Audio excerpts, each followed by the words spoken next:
Welcome back to my your Supriya channel. তো যারা যারা কল্যাণ ইউনিভার্সিটির ডিওডিএলে পাঠরত স্টুডেন্ট আছো, তো তাদের জন্য আমি নিয়ে এসেছি বি কোড 309 পেপারের সাজেশন।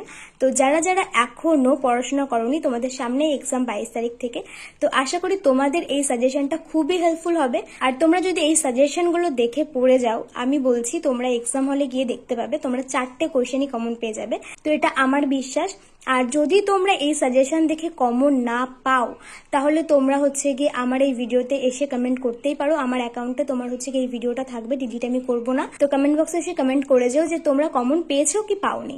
তো পর্যায় গ্রন্থ 1 থেকে তোমাদের পড়তে হবে একক 2 বঙ্কিমচন্দ্র চট্টোপাধ্যায় বঙ্গদর্শনের পত্র সূচনা, একক 4 রামেন্দ্র সুন্দর ত্রিবেদীর নিয়মের রাজত্ব, একক 7 পড়তে হবে, একক 8 পড়তে হবে বুদ্ধদেব বসু রবীন্দ্রনাথ উত্তর সাধক, আবু সাইদ আইয়ুবের আধুনিক বাংলা কবিতা।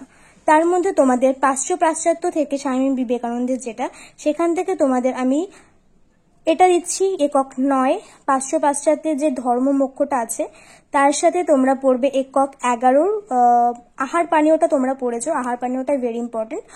আর এখানে তোমার কি ধর্ম মোক্ষটাও ভেরি ইম্পর্টেন্ট। আর তার সাথে তোমরা এই যে পাশ্চাত্যের যে রীতিনীতি, এটা একটু পড়ে যাবে। আর সাথে বেশভূষা পরিচ্ছন্নতা যদি তোমরা দেখে যেতে চাও, তাহলে অবশ্যই দেখে যেও, একটুখানি তোমরা দেখে যেতে পারো, যাতে তোমাদের একটু টাচ থাকে এর সাথে, টপিকটা তোমরা জানো। তাহলে স্বামী বিবেকানন্দ থেকে আমি 3টে কোয়েশ্চেন দিচ্ছি, মোস্ট বি, ধর্মমোক্ষ, আহার পানীয় আর রীতিনীতি। এই 3টে পড়লে আশা করি তোমরা একটা তো পেয়ে যাবেই। এবার তার সাথে তোমরা পরিচ্ছন্নতা আর বেশভূষাটা একটু পাশে পড়ে যেতে পারো, জাস্ট রিডিং দিয়ে যেও। আর তার সাথে পর্যায় গ্রন্থ 4 সাংস্কৃতিক রূপান্তর থেকে তোমাদের যেটা পড়তে হবে একক 15 মানবতার প্রতি বিশ্ব ব্যবস্থা, তার সাথে একক 14 বিশ্ব বিপ্লব ও বিশ্ব শান্তি। তো এখান থেকে তোমরা বঙ্গদর্শনের যে পত্র সূচনাটা, এটা মোস্ট বি ইম্পর্টেন্ট। আর এখানে তোমার গিয়ে রবীন্দ্রনাথের উত্তর সাধকটাও ইম্পর্টেন্ট, আবু সাইদ আইয়ুবটাও ইম্পর্টেন্ট। তো চলো এবার দেখা যাক আদর্শ প্রশ্নাবলীতে কি কি কোয়েশ্চেন আছে। তোমরা এখান থেকে এই যে কোয়েশ্চেনটা বঙ্গদর্শনের পত্র সূচনা যে আলোচনাটা, সেটা তোমরা এখান থেকে দেখে যেও। নিয়মের রাজত্ব থেকে 2 নম্বর কোয়েশ্চেন প্রকৃতির যে রাজ্য নিয়ম সম্পর্কে যে বিশ্লেষণ, বক্তব্য বিশ্লেষণ, সেটা তোমরা এখান থেকে দেখে যেও। এটা পেজ নাম্বার 58, তোমার আবু সাইদ আইয়ুবের আধুনিক বাংলা কবিতা। এটার থেকে তোমরা কটা পড়ে যাবে, ক নাম্বারটা। বাংলা কবিতা গ্রন্থের ভূমিকায় আইয়ুব কবিতা বিচারের মাপকাঠি কেমন হওয়া উচিত বলে মনে করেছিলেন, সে সম্পর্কে সংক্ষেপে আলোচনা করো। এই কোয়েশ্চেনটা তোমরা এখান থেকে দেখে যাও। পেজ নাম্বার 67, এখান থেকে তোমরা 2 নাম্বারেরটা দেখে যাবে, যেটা পাশ্চাত্য বিবেকানন্দের। এখানে রয়েছে যে ধর্ম ও মোক্ষ সম্পর্কে তুলনামূলক আলোচনা, এটা তোমরা দেখে যাও। এটা কিন্তু খুবই ইম্পর্টেন্ট, এটা ভালোভাবে তোমরা দেখে যাবে।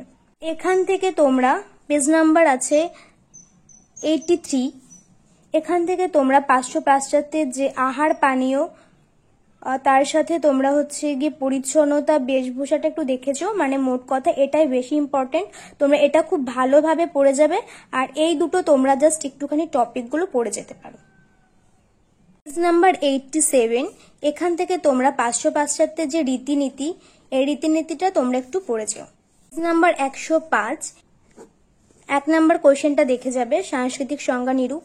আর তার সাথে তোমার যে সংস্কৃতির সঙ্গে জীবনের যে সংযোগ, সাংস্কৃতিক রূপান্তর, এই দুটো কোয়েশ্চেনই এখান থেকে ইম্পর্টেন্ট। এই দুটো কোয়েশ্চেনই তোমরা দেখে যাবে। তার সাথে পেজ নাম্বার 109, এটা আছে তোমার 2 নম্বরের কোয়েশ্চেন, সাংস্কৃতিক রূপান্তরের যে মানবতার রাজনীতি ও মুনাফার রাজনীতি, এটা ভালোভাবে দেখে যাবে।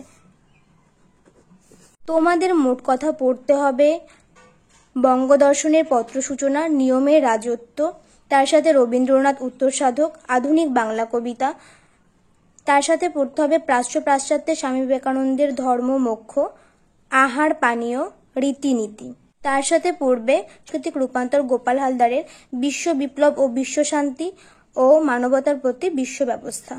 এই কটা তোমরা দেখে যেও খুব ভালোভাবে। তো ভিডিওটা আমি এখানেই এন্ড করছি। আশা করি তোমাদের এক্সাম খুব ভালো হবে, তোমরা ভালোভাবে এক্সাম দিও। আর যদি তোমাদের নেক্সট সাজেশন দরকার হয়, তাহলে তোমরা আমাকে জাস্ট কমেন্ট বক্সে কমেন্ট করতে পারো, আমি অবশ্যই নেক্সট সাজেশন তোমাদের জন্য করে দেবো।